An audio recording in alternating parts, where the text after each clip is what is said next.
সুপ্রিয় দর্শক, আসসালামু আলাইকুম। আজকে পর্বে নিয়ে এসেছি নতুন একটা কেকের রেসিপি, তেলেই ভাজা কেক। যারা একদম কেক বানাতে পারেন না তারা এই কেকটা তৈরি করে নিতে পারবেন খুবই ঝটপট ভাবে। মাত্র একটা ডিম দিয়ে 5 মিনিটে তৈরি করে নেওয়া যায় এই কেক। এই কেকটা দিয়ে আপনারা বাচ্চাদের টিফিন বা বিকালের নাস্তায় চায়ের সাথে একদম ভালোভাবে জমে যাবে। চলেন রেসিপিটা দেখে নিই। প্রথমে একটা ডিম ভেঙে নিচ্ছি। একটা ডিমের জন্য চিনি অ্যাড করতে হবে 3 টেবিল চামচ পরিমাণ। আমি এখানে 3 টেবিল চামচ চিনি অ্যাড করে দিচ্ছি। এখন চিনিটাকে আমরা ভালোভাবে মিশিয়ে নিব যতক্ষণ এটাকে আমরা হ্যান্ড উইস্কের সাহায্যে মিক্স করে নিচ্ছি। এরপর দিয়ে দিচ্ছি 2 টেবিল চামচ পরিমাণ তেল। এখন তেলটা দিয়েও আবারও একটু মিশিয়ে নিলাম। একদম চিনিটা গলে গিয়েছে। এরপর দিয়ে অ্যাড করে দিচ্ছি লবণ 1 চিমটি পরিমাণ, দিয়ে দিচ্ছি বেকিং পাউডার 1 চা চামচ পরিমাণ। এরপর অ্যাড করে দিচ্ছি গুঁড়ার দুধ 3 চা চামচ পরিমাণ। এরপর আমি 1 কাপ ময়দা নিয়ে নিয়েছি। আগে এই উপকরণগুলো মিক্স করে নিব। এরপর অল্প অল্প আমি এখানে ময়দা দিয়ে দিব। কারো কারো ক্ষেত্রে ডিমের সাইজ যদি অতিরিক্ত বড় হয় সেক্ষেত্রে ময়দার পরিমাণ একটু বেশি বা কম লাগতে পারে, এটা আপনারা দেখেই বুঝতে পারবেন। এরকম সহজ সহজ রেসিপি পেতে অবশ্যই আমার চ্যানেলটি সাবস্ক্রাইব করে রাখবেন। আর ফেসবুক থেকে দেখে থাকলে অবশ্যই ফলো বাটনে ক্লিক করবেন। ফ্রেন্ডস এন্ড ফ্যামিলির সাথে ভিডিওটা শেয়ার করবেন। আমি অল্প অল্প ময়দা দিচ্ছি এবং এটা মিক্স করে নিচ্ছি।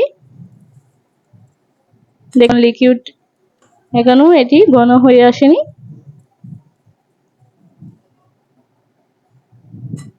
আমরা একটা সফট একটা ডো তৈরি করে নিব।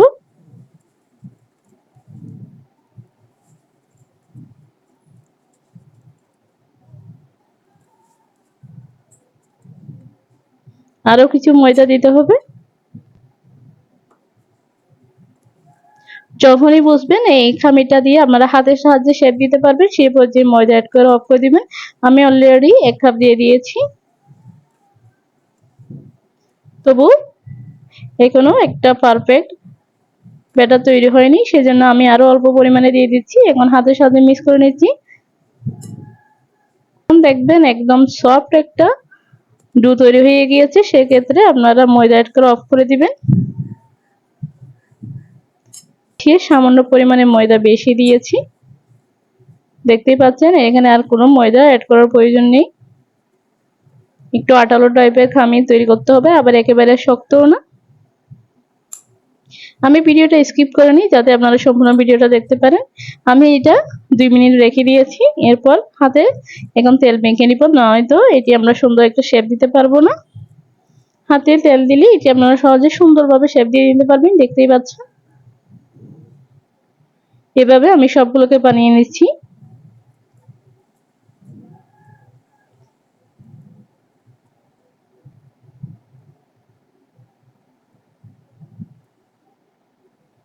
এই কেকটা আপনারা তৈরি করে 1 সপ্তাহ পর্যন্ত খেতে এবং এটি ঝটপট তৈরি করে নেওয়া যায়। এখন আমি চুলায় আগুন জ্বালিয়ে দিয়েছি। এরপর তেলটা হালকা গরম হয়ে আসলে আমরা এগুলা দিয়ে দিব। একদম অতিরিক্ত গরম করে নেওয়া যাবে না, সেক্ষেত্রে উপরে কালার চলে আসবে, যেহেতু এখানে গুঁড়া দুধ ইউজ করা হয়েছে। চুলার আঁচ একদম মিডিয়াম টু লো ফ্লেমে রেখে আমরা এটিকে ভেজে নিব।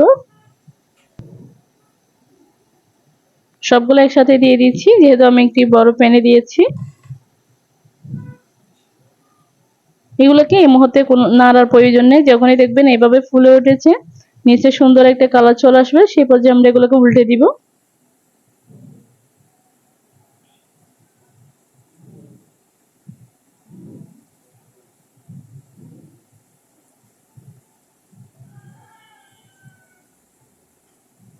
এই কেকটা যে তৈরি করা সহজ, আবার খেতে অনেক বেশি মজা।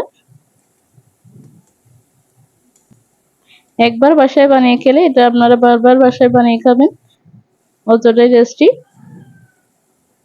এখন আমি এগুলোকে উল্টে পাল্টে সুন্দর একটা কালার আসা পর্যন্ত ভেজে নিচ্ছি। দেখতেই পাচ্ছেন হালকা হালকা ফেটে গিয়েছে, এর ক্ষেত্রে বুঝে নেবেন একদম প্রপারলি হয়েছে। বাচ্চারা এই কেকটা খুবই পছন্দ করবে। আপনারা চাইলে স্বাস্থ্যসম্মতভাবে বাসায় তৈরি করে বাচ্চাদেরকে এটি দিতে পারেন। ধৈর্য ধরে ভিডিওটা দেখার জন্য অনেক বেশি ধন্যবাদ।